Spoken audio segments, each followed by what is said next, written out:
Welcome to BL Stories, where romance, drama, and unforgettable boys' love come to life.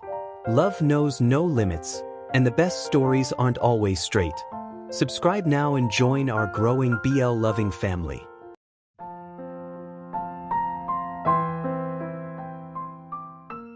Christian's POV. It took nearly 4 hours to find a suit for Alex. And it wasn't because we were indecisive. It was because there were far too many opinions in one fitting room. I'd pick something out, offer my thoughts. Then Joan would chime in with hers. Then Derek would offer his opinion too. And then Joan and I would usually end up debating while ignoring whatever Derek said. After a few more failed attempts, Brad stepped in to help. Given his background, he definitely knew more about tailoring and fit than Joan or I ever would. Eventually, the night ended with a suit we all agreed on. Brad approved. Joan approved. I approved. Alex, however, looked completely drained. Derek managed to knock over 4 mannequins in the process. And me? I was left with a splitting headache. When I got home later that night, I noticed a message from my father. He'd been approved for an extension and would be attending the gala after all. The news brought mixed feelings. Sure, many of our longtime sponsors would be thrilled to see him again. It had been a while. But now I had to reshuffle the program, make space for the speech I knew he'd want to deliver. It was a headache on top of a headache. Still, I reminded myself it was good news.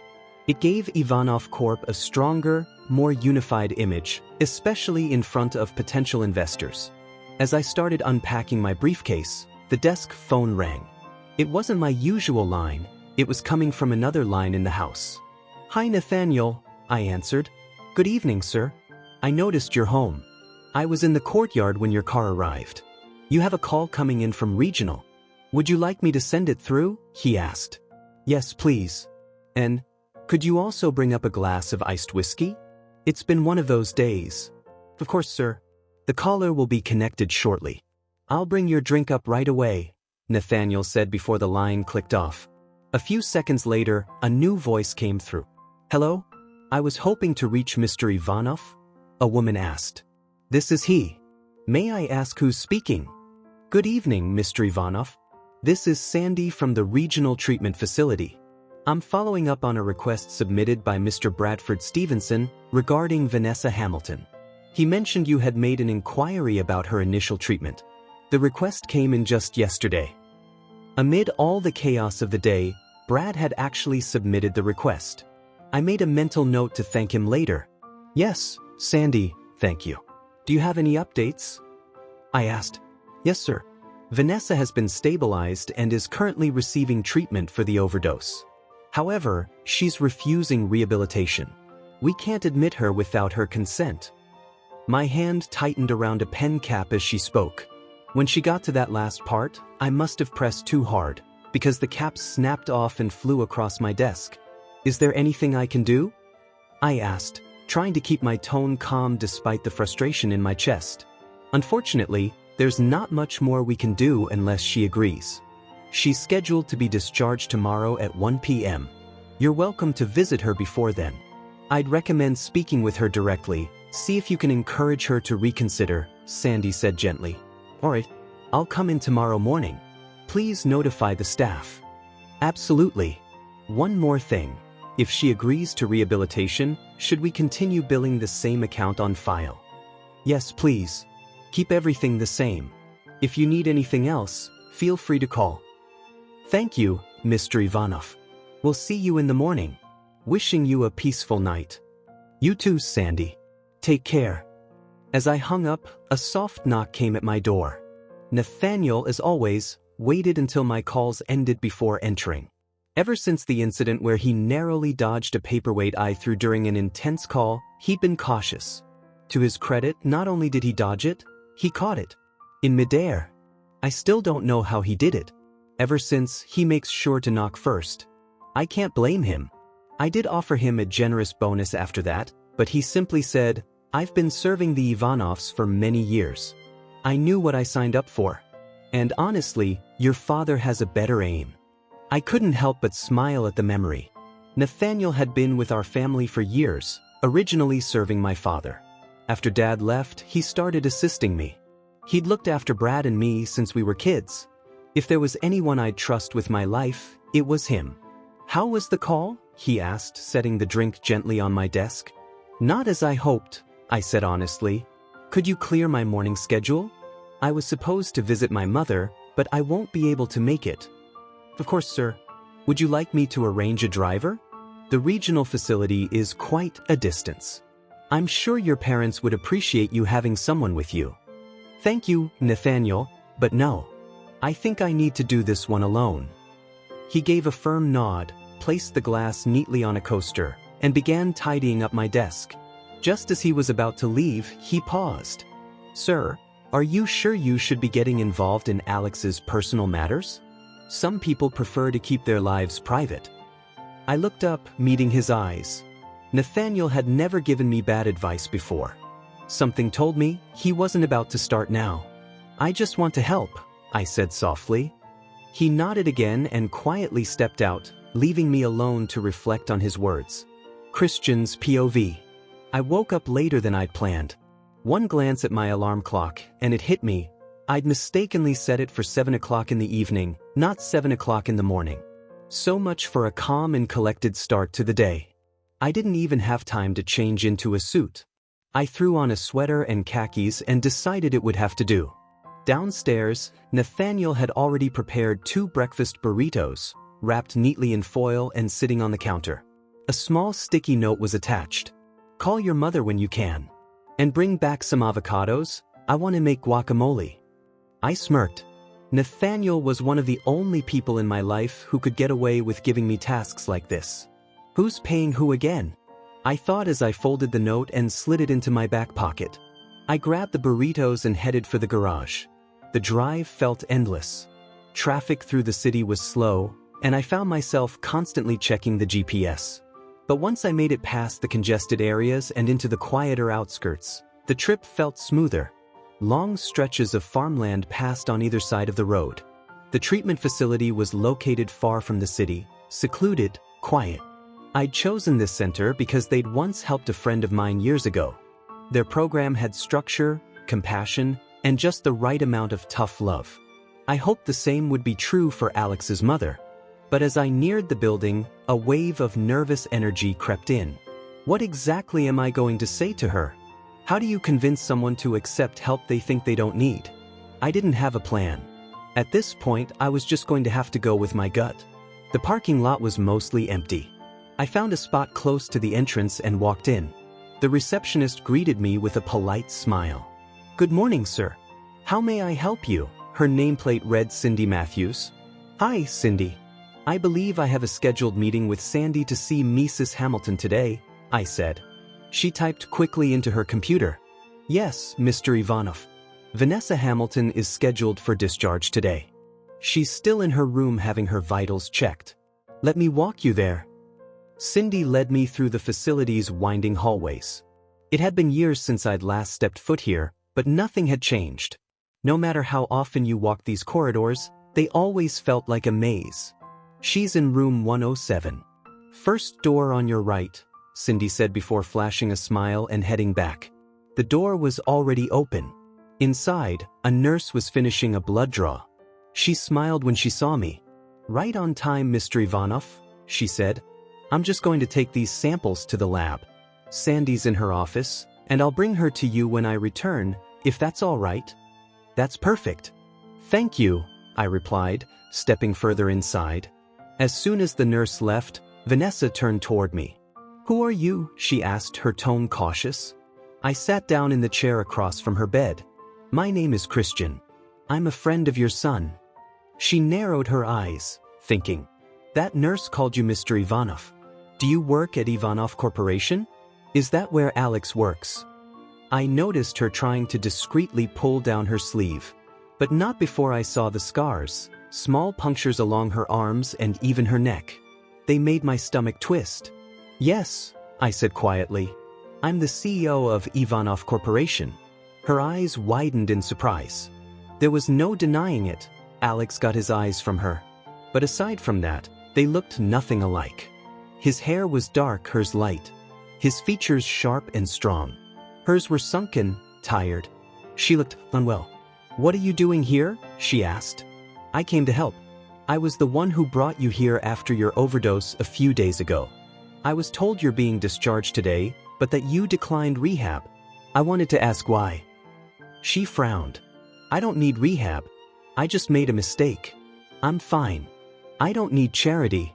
Her words were firm, but her voice was tired. "That's not just a mistake, Vanessa. You nearly lost your life. This isn't about charity, it's about giving you a second chance. If I hadn't asked Brad to look into your whereabouts, no one would have found you in time. Your body was cold when they did." She opened her mouth to speak, then closed it again. The silence stretched until she finally muttered, "I'm handling it." I clenched my jaw. "Vanessa, with all due respect, you're not. You're living in shelters, jumping from place to place. Does Alex know that? Has he seen the state you're in? If this is what handling it looks like, I don't want to imagine what not handling it looks like." Tears welled in her eyes, but I kept going. Not out of cruelty, but because someone had to say it. "Alex has been through enough already. You deserve the chance to heal. And he deserves a mother who's healthy." She wiped at her eyes. "I can't afford rehab." "You don't need to worry about that," I said gently. "Everything's covered. I already handled the cost of your hospitalization too. All you have to do is show up and do the work."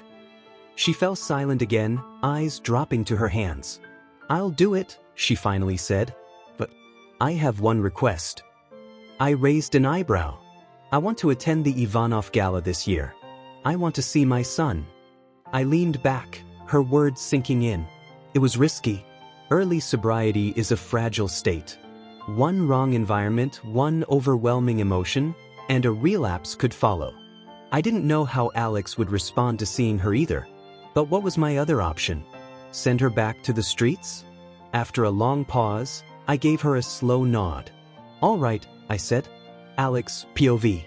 I woke up Saturday morning feeling unusually refreshed. Honestly, I couldn't remember the last time I had a quiet Friday night in. When my alarm went off, I nearly didn't recognize the sensation of waking up well-rested. Normally, it's a full-on battle between me and the snooze button. But today, I managed to turn the alarm off without slapping it across the room. Progress. A small miracle if you ask me. Christian hadn't replied to the text I sent last night. Compared to how quickly he usually responds, the silence was noticeable. I figured he was probably busy, especially with the gala tomorrow, but that didn't stop me from missing him. Still, I was trying to respect his space and not overthink it. So, when my phone buzzed with a new message, my heart did a little hopeful jump, only to be immediately let down. It wasn't from Christian. It was a meme from Derek. Under normal circumstances, I probably would have laughed. Instead, I found myself irrationally annoyed it wasn't Christian texting back. "Yeah, I'm aware. I'm fully smitten." Before I could type out a half-hearted reply, my phone rang. This time, it was Joan. "Hey, beautiful," I answered playfully. "Well, hey there, handsome. Why do you sound so alive right now?" Joan asked. "Let me tell you about the quality sleep I got last night," I said, stretching out with satisfaction. She laughed. "No late-night adventures?" "I'm getting older, Joan. Nearly threw my back out last week just tying my shoes. I think I'm done with the bar scene." "You're not even close to 30, but okay," she teased. "Still, I'm glad you're taking better care of yourself. I was calling to see if you're still down to help me bake pies today. I'm donating them to a few local shelters." I quickly glanced at the date on my phone. Sure enough, she was right. She'd asked me about this weeks ago and I'd said I'd help. "Absolutely. Let me tidy up a bit, shower, and I'll head over. Do you need me to bring anything?" "Nope, I've got everything. Just bring your charming self, sugar," she replied. "You never fail to boost my confidence," I said, smiling. "I do what I can. Now hurry up and come keep me company while I do all the real work." "I'll help a little." "Absolutely not. Remember the Great Fire of 2014? You're lucky I'm even letting you in my kitchen." "Yes." "The fire. I accidentally lit a small blaze in my old apartment trying to flambe bananas. Thankfully, Richard Tilley from Allstate had talked me into renter's insurance a few months earlier. At the time, it felt unnecessary. That fire taught me otherwise. Okay, no need to come for my life like that. I'll be there soon. See you, my guy, Jones said before hanging up. It took longer than expected to clean up. I'd conveniently forgotten about the Everest-sized mountain of laundry I'd been ignoring. My apartment layout didn't help. The laundry room was as far as humanly possible from my unit. And since I didn't have a hamper with wheels, it turned into a mini workout. Lesson learned. Don't let it pile up for 3 months next time.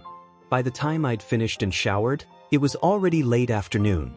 Joan is going to give me an earful, I muttered, checking the time. But hey, at least I'll be dressed for it. Now that my laundry crisis was behind me, I finally had clean clothes again. I threw on a soft sweater, my favorite khakis, and some casual shoes. I even styled my hair with a touch of gel. For pie making. With Joan. Why was I doing all this? Probably because I caught a glimpse of myself earlier, post-cleaning and mid-laundry, and scared myself in the mirror. That was enough motivation to clean up my act, literally. Now, here I was, running late while trying to pour tea into my thermos with one hand and brush my teeth with the other. By the time I locked up and stepped out, it was nearly 3:30.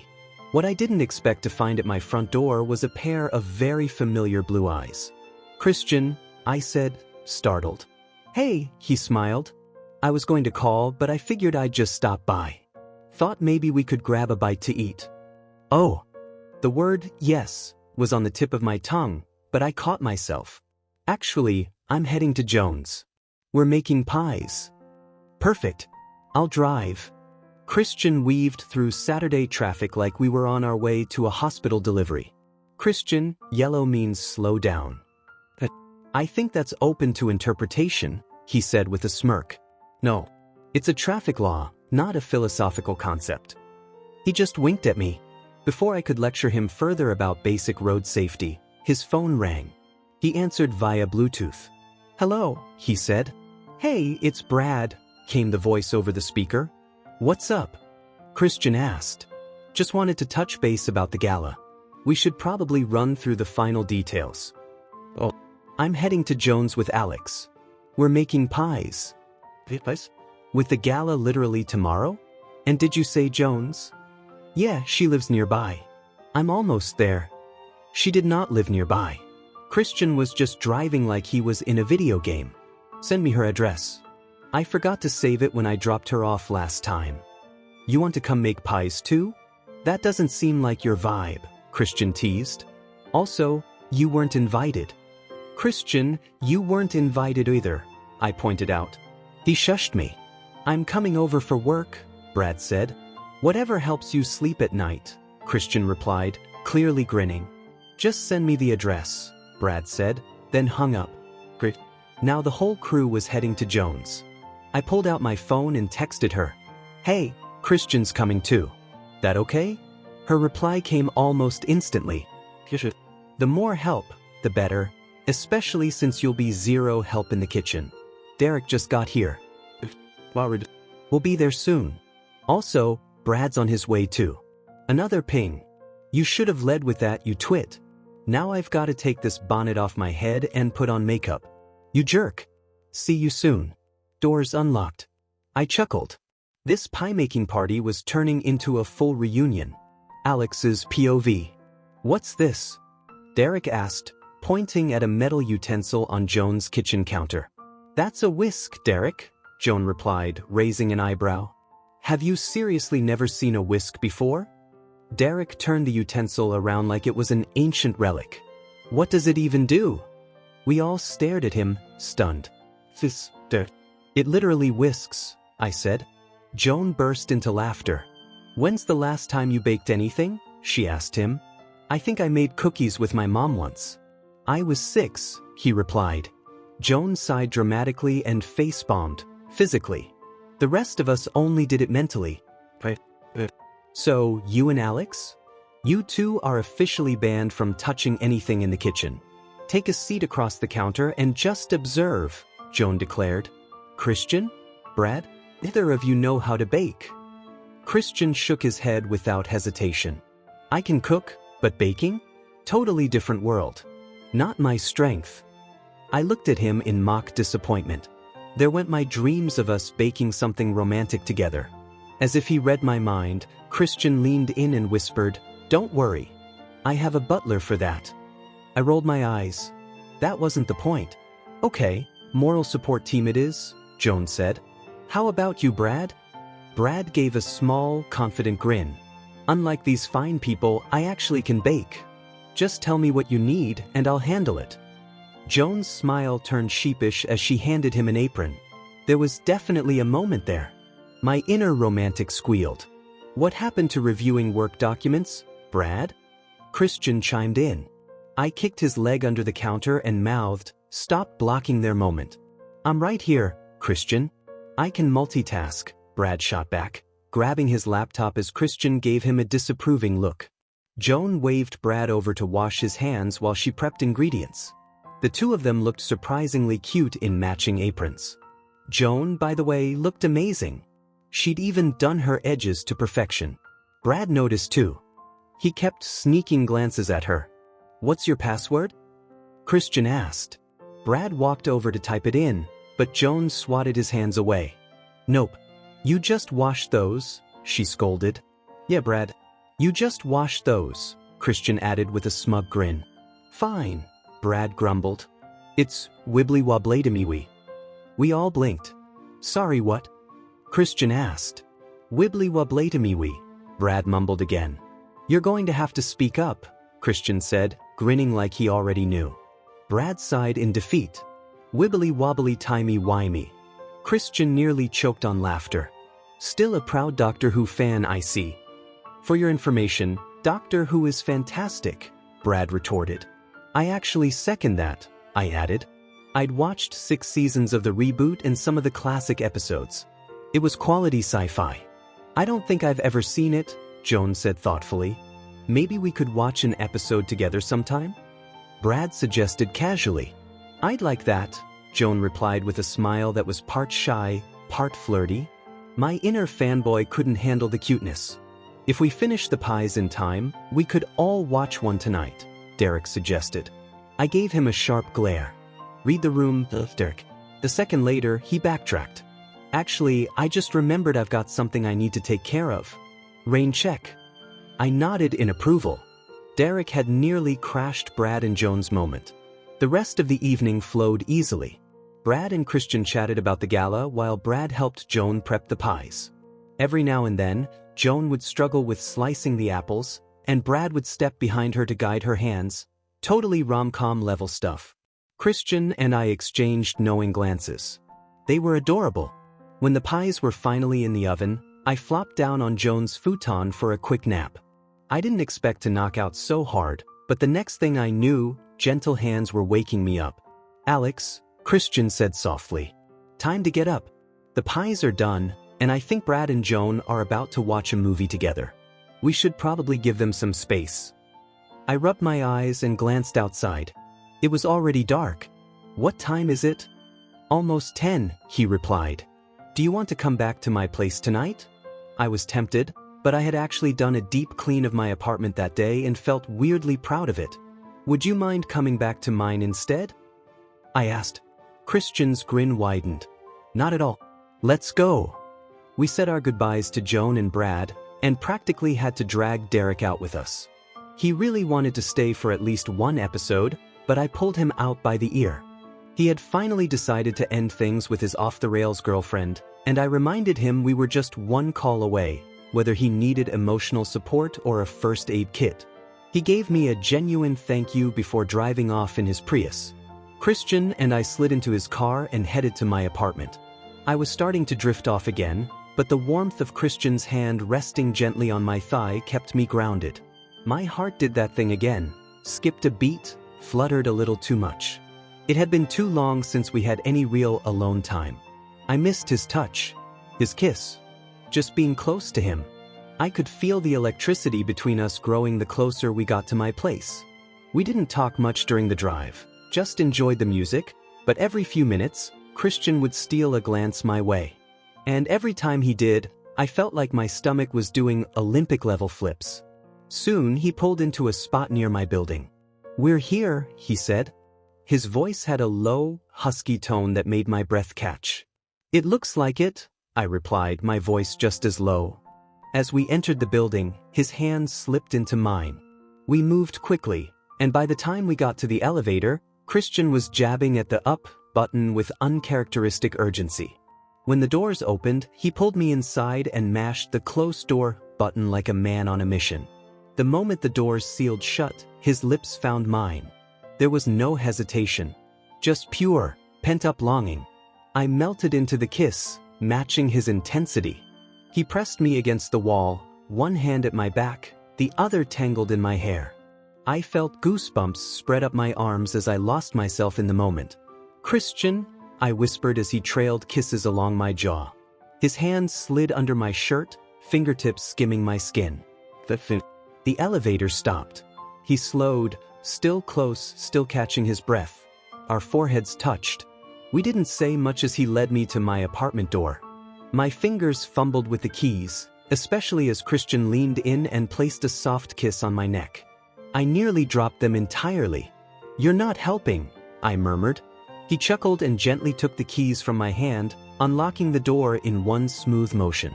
We barely made it inside before he closed the door behind us and pulled me in for another kiss. Shoes forgotten. World forgotten. Just the two of us, finally. Christian's POV. I gently laid Alex down on his bed, trying to be careful, though his laughter and squirming made it hard to stay composed. He'd been struggling to pull my sweater over my head earlier, unsuccessfully, I might add, but I couldn't blame him.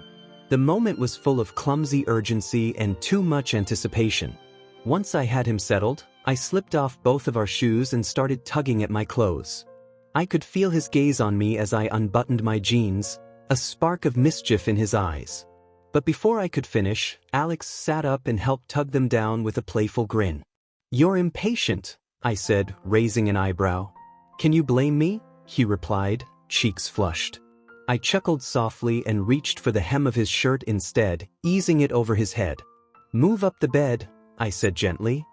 He scooted back until his head rested on a pillow, our eyes locked on each other the entire time. There was something magnetic between us. Every glance felt electric.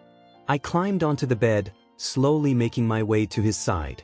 His khakis didn't stand a chance. I undid the buttons in one smooth motion and pulled them down, catching his breath hitch as my fingers brushed his side. His briefs, patterned with Nirvana logos, made me laugh. "Nice choice," I said, letting my fingertips trail down his side. He pulled me in for a kiss, his breath catching as I leaned into him. Our bodies fit together naturally, and as I pressed closer, the tension between us grew. His hands gripped my back, and I could feel his heart racing just beneath his chest. "Christian," he whispered, voice a little shaky. I leaned close, brushing my lips against his ear. "Tell me what you want." He let out a quiet gasp. "I want you." That was all I needed. Still taking things slow, I adjusted us on the bed, letting every movement speak more than words could. My lips found his again, soft, sweet, and full of everything we hadn't said out loud. Every kiss was filled with care. Every touch deliberate. He closed his eyes, completely lost in the moment. "I'll be gentle," I whispered, placing a kiss on his temple. "Only as fast as you want." His eyes opened just a little, shining with trust. "Okay," he said, almost in a whisper. We moved together carefully, exploring the boundaries between comfort and closeness. There was no rush, only patience and intention. His hands clung to me as we stayed connected, focused entirely on each other. The way his body responded, the little gasps, the way his hand found mine, I could tell he was feeling every second. "Are you okay?" I asked quietly. He nodded, cheeks flushed. "More than okay." It was almost overwhelming how intimate this all felt. The way our hearts raced in sync. The way we couldn't stop smiling even in the quiet moments. As things built between us, I slowed the pace again, wanting to hold onto the connection a little longer. We weren't in a hurry. We had time. Eventually, I paused. "Do you?" He gestured toward his nightstand, barely able to speak. I reached over, grabbed what we needed, and got things ready, doing everything I could to make sure he felt safe, comfortable, and cared for. "Ready?" I asked gently. He gave me a soft nod, and I watched his expression closely. Every movement was slow, thoughtful. His eyes fluttered shut briefly, then opened to meet mine. "You're doing great," I whispered, brushing a kiss along his jaw. "Just breathe." And we did, together. Every movement after that was steady, calm, and full of quiet reverence. We didn't speak much, just exchanged soft moans and whispered encouragements. Our bodies moved like a conversation only we could understand. At some point, his hands moved from the bed to my back, fingers curling as his breath quickened. "Christian, he whispered, trembling slightly. "I know," I whispered back, and then everything seemed to peak at once. His body shuddered against me, and I held him tightly as he gasped through it. The sound of his voice, the feeling of his heart racing, everything was so raw and real. That was all it took for me to follow, overwhelmed by the connection we had just shared. When it was over, we collapsed against each other, breathless. He wrapped his arms around me tightly, not wanting me to move just yet. His face was flushed, hair tousled, but he looked perfect, completely at peace. I kissed his forehead softly. "You're amazing," I murmured. He looked up at me, blinking slowly. "So are you." We lay there in silence, just listening to each other breathe. Eventually, I shifted to take care of a few things, but Alex pulled me back into his arms before I could get up. I smiled and gave in, deciding whatever needed doing could wait. "You're perfect," I whispered again. His sleepy voice echoed mine. "You're perfect too." And just like that, he drifted off in my arms, safe, warm, and completely mine. Alex's POV. I woke up to an empty bed. Groggy and confused, I glanced at the clock. 8:17 a.m. The spot beside me was cold, but I didn't have time to wonder where Christian had gone, because the unmistakable scent of sizzling bacon drifted through the air. I tried sitting up, but instantly collapsed back down with a groan. My body ached in ways that brought back vivid memories of last night. A grin tugged at my lips. Was it weird that I already wanted a repeat performance? And then about a dozen more? Shaking my head at myself, I carefully climbed out of bed and made my way into the living room. The sight that greeted me stopped me in my tracks. Christian was standing in the kitchen, wearing only his briefs, flipping eggs like he did it every morning. The sizzle of bacon in the pan accompanied the sound of him humming quietly to himself. When our eyes met, he smiled like I was the best part of his morning. "Good morning, love," he said warmly. "I woke up starving, and you look too peaceful to disturb, so I thought I'd cook breakfast." "It smells amazing," I mumbled, rubbing sleep from my eyes. Christian stepped around the kitchen island and greeted me with a gentle kiss. I immediately became self-conscious of my morning breath, especially since he tasted like fresh mint. Meanwhile, I probably tasted like I'd chewed on a boot. "I'm just surprised you're cooking," I teased. He rolled his eyes. "I'm an excellent cook, thank you very much." "Don't you usually have a butler for that?" "I do. And we could have had breakfast in bed if we were at my place," he said with a smirk. "But you wanted to show off your spotless apartment, so here we are." My eyes widened slightly. He noticed? As if he read my mind, he added, "This place is so clean, I wouldn't be surprised if the towels in your bathroom were folded into swans." "Okay, fine. I had tried towel origami yesterday. It didn't work out, so I settled for a neat roll." Not that he needed to know that. "Have a seat," Christian said, nodding toward the bar stools. I moved gingerly, trying not to wince. He noticed immediately and gave me a sly grin. Was I too rough last night? I shook my head quickly. No, it was beyond amazing. His smile widened as he plated our food. "Unfortunately," he said, "I have to head out right after we eat. Big day ahead." The gala. I'd almost forgotten. All I wanted was to stay in with him, doing absolutely nothing and everything. But the gala started at 6 and went well into the night. Sometimes even into the early morning, especially once the drinks started flowing. I remember Joan once sending me a selfie at 2 a.m., still dancing with the company DJ. Breakfast was surprisingly delicious. I say surprisingly because I didn't expect Christian to actually know his way around a kitchen. But the eggs were fluffy, the bacon crispy, and he even made toast. We finished quickly, and to my astonishment, he even did the dishes. When it came time for him to leave, I might have clung to him a little too long. Okay, a lot too long. He ended up laughing and literally picking me up to set me down so he could go. "I'll see you in a few hours," he said with a kiss. "Yeah, but that'll be in a work setting," I groaned. "Not the same." And judging by how stressed he already seemed, I doubted we'd get much time together during the event. The rest of the day passed in a blur of chores and workaholic reruns. Around 3:50, Joan and Derek showed up to start getting ready with me. So, I started grinning. "How were the pies?" I wiggled my eyebrows dramatically. Joan promptly threw a makeup brush at me. I narrowly dodged it. "It was fine," she replied, full of sass. "We watched some Doctor Who. I fell asleep halfway through episode 2. Pretty sure he carried me to bed." I nearly fell off my bed from excitement. "You two are so cute. No kiss." She shook her head and groaned. I fell asleep before I could even try anything. He texted me this morning to say he made it home okay. Asked if he could order me breakfast. And? I asked eagerly. I told him to sell 3 of his overpriced suits and I'd consider it. There was the Joan I knew and loved. "Well done, my child," I said dramatically. "We're infiltrating the Ivanovs' questionable spending habits from within." Joan cracked up. He sent me a photo of 3 suits packed up for donation, then another of a breakfast delivery confirmation. My eyebrows shot up so high, I swear they merged with my hairline. He's donating them?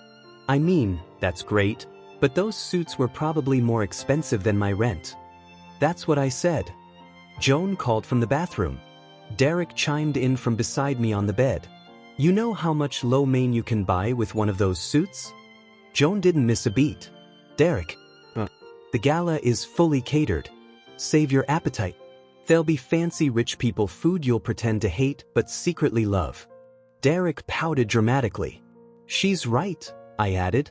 "And it starts in about an hour, so I should probably start getting dressed too." "That suit's going to take 500 years to get into," Derek joked. Joan poked her head out of the bathroom. "But you're going to look amazing in it." She wasn't wrong. She, Christian, and Brad had picked a fantastic outfit, dark gray suit, crisp white shirt, and a salmon-colored tie that somehow pulled it all together. "I still think we should have gone with my option," Derek muttered. "You mean the hot pink flamingo suit?" Joan said flatly. "Not in a million years." I burst out laughing. There was no way Derek had been serious, right? But then I looked down at the bright purple suit he had laid out on my bed. I wasn't so sure anymore. Despite all the laughter and banter, something about tonight made my stomach twist. I couldn't explain it. Maybe nerves, maybe something else, but the feeling lingered. And it wasn't going away. Alex's POV. As we pulled into the parking lot of Ivanov Corp., I immediately noticed how packed the visitor section was. Nearly every spot was filled with luxury cars, a few limousines included. A large sign reading valet parking was posted on the right side of the building, with several arrows guiding us to a side entrance. Sure enough, valet attendants stood waiting beside the entrance, assisting each arriving car. I felt a little silly pulling up in my old Prius next to all these luxury vehicles. The valet's name tag read Chad, and he greeted us kindly as Joan, Derek, and I stepped out and handed him the keys. "Take good care of her," I joked. Chad gave a polite smile before carefully driving my car toward the underground garage. Even before stepping into the building, the sound of music reached us through the lobby. A beautiful welcome sign greeted guests, and a sharply dressed man stood ready at the door to the convention center. "Good evening, Mr. Hamilton, Mr. Holding, and Miss Dolores. Right this way, please," he said as he held the door open. When we finally stepped into the gala hall, my jaw dropped. It was stunning. White and gold decor covered the room. About 30 round tables were scattered throughout, each set perfectly with cutlery and elegant centerpieces. Hundreds of guests were already seated, enjoying gourmet food and a live musical performance on the stage. I scanned the crowd for Christian and quickly spotted him at the first table near the stage. He was standing behind his family, his parents, Brad, John Terry, and Miles. But it wasn't them that made my breath catch in my throat. Sitting next to Christian was someone I hadn't expected or wanted to see. My mother. The glass of water I'd been handed almost slipped from my grasp. Christian noticed us and smiled as he walked over. "Alex," he greeted warmly. But I couldn't smile back. The first words that came out of my mouth weren't even planned. "What on earth is she doing here?" Moments later, in a private office. "Alex, please don't make a scene," Christian said calmly, gently closing the door behind us. "Don't make a scene?" I repeated, my voice rising. "Christian, are you serious right now? You invited my mother without telling me. That wasn't your decision to make. Please, just hear me out." "No, you listen. You don't get to decide what's best for me in this situation. There's a reason I haven't seen her in so long. I didn't agree to reconnect because I needed peace of mind. And now here I am, blindsided at a professional event." I could feel my voice shaking. I wasn't sure if I wanted to cry or scream. "This wasn't my idea," Christian said gently. "She's agreed to enter treatment. But her condition was that she see you tonight first." I tried to calm myself, counting backward from 10. "It didn't work. You really think this will work? You think this is the time to play hero?" My voice was trembling. "I've spent so much time and energy trying to help her. You have no idea what that's like." Pain flickered in Christian's eyes. Any other time, I might have softened, but tonight I just couldn't. "She overdosed a few days ago," Christian finally admitted. "If my team hadn't found her in time, she wouldn't have made it." I froze. I could barely process the words. "Then maybe she didn't want to be saved," I said, my voice barely above a whisper. As soon as I said it, I regretted it. Christian's eyes widened. "You don't mean that," he said quietly. And he was right. I didn't. That was the moment my composure shattered. Tears spilled freely down my face, and Christian immediately wrapped his arms around me. I tried to pull away, not wanting to ruin his suit with my tears, but he only held me closer. "I can't do this," I mumbled into his shoulder, my voice cracking with every word. "You don't have to do this alone," he whispered back. "You never have. Let me help carry this. If she doesn't follow through with rehab this time, then that's on her, not you. But you'll know you did everything you could." I stayed quiet, the tears still falling. Listening to his heartbeat as I rested against his chest grounded me more than anything else could. Christian leaned back slightly and tilted my chin up. "Because I'm not going anywhere, Alex. You're stuck with me, remember?" A soft smile found its way to my lips despite the storm inside me. His words warmed something in my chest. Christian gently wiped the tears from my cheeks and leaned down to kiss me. It was soft, tender, and everything I didn't know I needed right then. One hand slid into my hair while the other kept me close. But before the kiss could go any further, someone cleared their throat from the doorway. We both turned. Brad stood in the doorway with Joan beside him. Brad looked calm, if mildly amused. Joan, however, looked like she was about to faint. "Oh my goodness," she whispered. "That was so romantic." I laughed a little as I stepped back from Christian. My emotions were still raw, but the moment had helped. Then I looked down at Christian's suit and winced. My tear stains had soaked through the shoulder. "You can't go back out there like that," Brad observed. Without another word, he walked over, pulled off Christian's jacket, then took off his own and handed it to him. "I can't take this," Christian said quickly. "You can and you will," Brad replied. "You're the face of the company. You need the full suit. Besides, Mum already expects me to disappoint her. She'll survive seeing me without a jacket." Christian gave a small laugh and nodded gratefully as he slipped Brad's jacket on. "Besides," Brad added with a smirk, "Joan's already trying to get me to donate half my wardrobe." Joan raised her hands in mock surrender. "Hey, I'm just saying the man has a serious suit habit." Christian and I both nodded. It was true.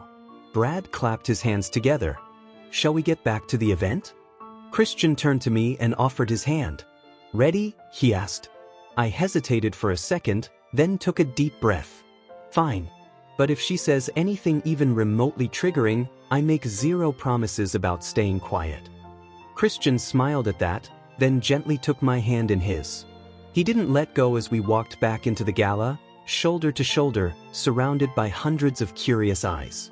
But none of that mattered, because for the first time in a long while, I didn't feel like I was facing everything alone. Alex's POV. When Christian and I returned to the table, I immediately noticed his mother's eyes fixed on our hands, still interlocked. I instinctively moved to pull mine away, but Christian only tightened his grip. Before Anna or Slav could comment on either my earlier outburst or the fact that their son and I were holding hands, Miles broke the silence. Well, look who it is. Feels like it's been a while, huh? Glad to see your face has healed up nicely, he said with a warm smile. Sorry again for dragging you out into the great outdoors like that. I smiled. I had forgotten how much I liked Miles. Technically, it was Christian's fault for ignoring me when I told him I'm highly allergic to nature, I quipped. That earned a laugh from Christian, Miles, and John. Sounds like the Christian we know, John added with a grin. Glad to see you again too, Alex. That New York trip was far too short. You and Christian have to come visit again soon. I looked at Christian, who offered a casual shrug.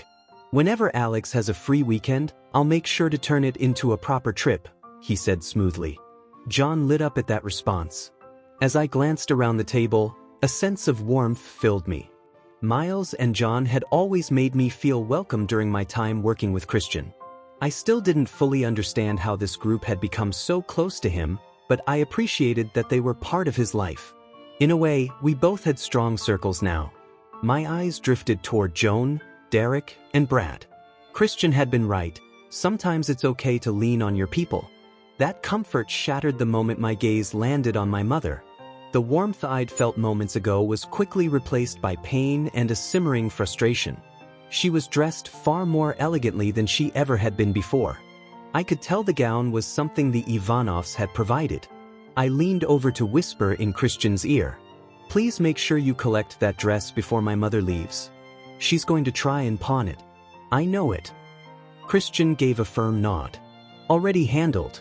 I told her security has been instructed to step in if she tries to leave with it.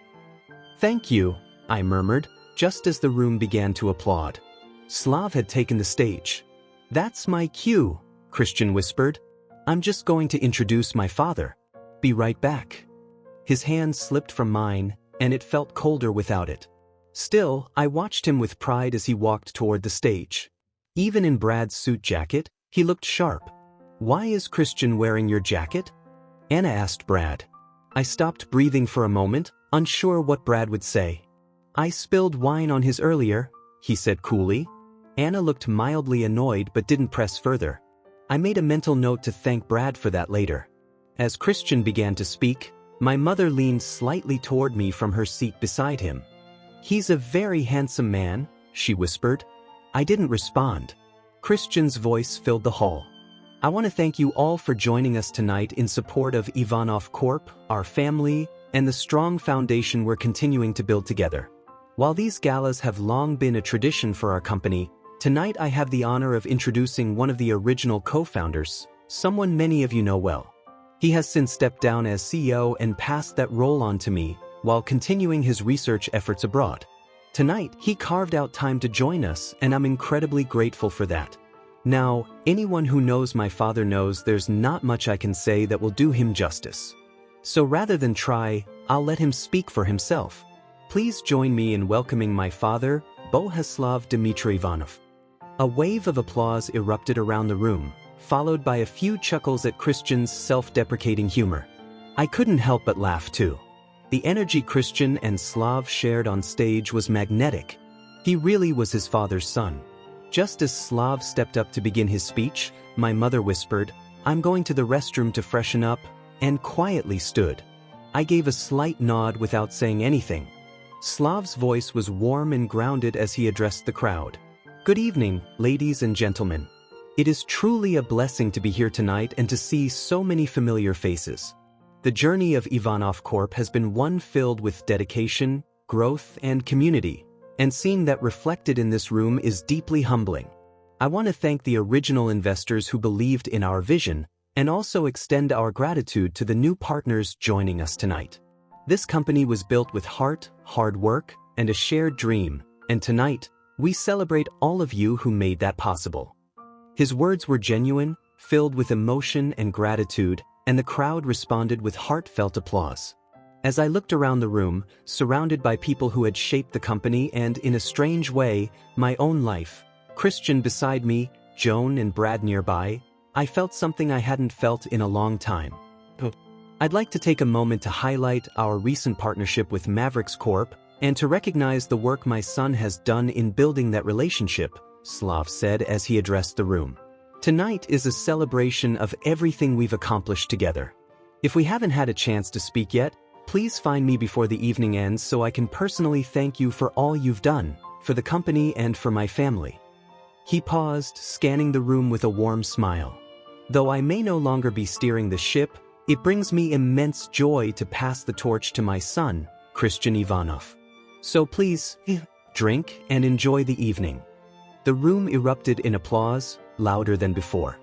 I was genuinely touched by how heartfelt Slav's speech had been. When I looked around, my eyes landed on one table that stood out. It was the only one with a gold tablecloth, unlike the others, which were white. A group of men and women seated their rows to hug Slav as he stepped down from the stage. As if reading my thoughts, Brad leaned over and whispered, "Those are Ivanov Corp's original investors." I nodded, forming a silent "oh" with my mouth as I watched the interaction unfold. Soon, the live musicians returned to the stage, and the room filled again with cheerful music and chatter. Christian made his way back to our table and gave John a congratulatory hug, thanking him for their new partnership. Then, he sat beside me and gently took my hand in his. If people hadn't realized we were together before, it was clear now. I noticed a few guests glancing our way as they passed by, but most stopped to offer kind words and congratulations to Christian and John on their upcoming collaboration.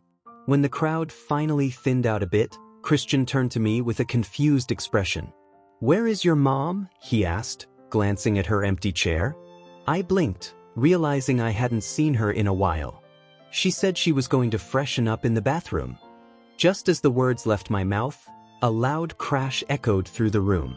In the center of the venue, a tray of champagne flutes had crashed to the floor. Some glasses had spilled onto guest tables and stained their clothes. The room fell completely silent. Even the musicians stopped playing. And in the middle of it all was my mother. Well, barely standing. She was clearly intoxicated, swaying back and forth as she struggled to walk in a straight line toward our table. "Get her out of here." "Now," Anna said coldly to Christian and Brad. Her voice was sharp, sending a chill down my spine. Brad sprang into action, quickly making his way toward my mom to help her. But instead of accepting his assistance, she started yelling. "Don't touch me! Let go of me!" she shouted. Her voice echoed through the stunned silence of the room. Brad went from trying to guide her to gently leading her out of the venue. Christian followed right behind. Joan, Derek, and I stood and hurried after them. As I made my way toward the exit, someone tapped my shoulder. I turned to see a man I didn't recognize. "Hi," he said. "I'm looking for Brad Stevenson." "Hi," I responded politely. "They're a little busy at the moment, but I can take you to him in a bit. Just give me a moment." Without waiting for a reply, I turned and quickly headed out, hoping everything hadn't completely unraveled. I found everyone in the same office Christian had brought me to earlier. The moment I stepped in, I saw Joan taking off her dangling earrings, ones she had carefully chosen to match her stunning dress. "I know Alex might be too polite to say it, but test me," Joan warned my mom sharply. "You're about to find out what this table feels like, face first." Brad was doing his best to keep them apart as my mother continued to insult Joan with slurred words. "Are you serious right now?" I shouted, finally snapping. Everyone froze as I turned to face my mother. She stopped and looked at me, her eyes glassy and distant. It was the first time I had spoken to her all evening. "You came to this event, my event, and decided to make a scene? To embarrass yourself in front of everyone I care about? Do you even realize how much damage you've done tonight? She said nothing. Turning to Christian, I said, do you see now what I meant? She's never cared about anyone but herself. She never will. The room was dead silent. My words hung in the air like a heavy fog. Then, the office door creaked open. Excuse me, a man said from the doorway. We all turned. It was the same man who had stopped me earlier. Can we help you? Brad asked, clearly unsettled. Yes. I'm looking for Brad Stevenson, the man repeated. Brad furrowed his brows. That's me, he said cautiously. The man stepped forward slowly. Brad, I don't expect you to recognize me. Your mother probably never spoke of me, and I suppose she had her reasons. He hesitated before continuing. My name is Vadik Ivanov. I'm her brother. I believe I'm your biological father. For a moment, no one moved. The glass of champagne Derek had been holding slipped from his hand and shattered on the floor. Thanks for listening to today's BL story. If it made your heart skip a beat, don't forget to like, comment, and subscribe. Only here on BL Stories, where love knows no limits.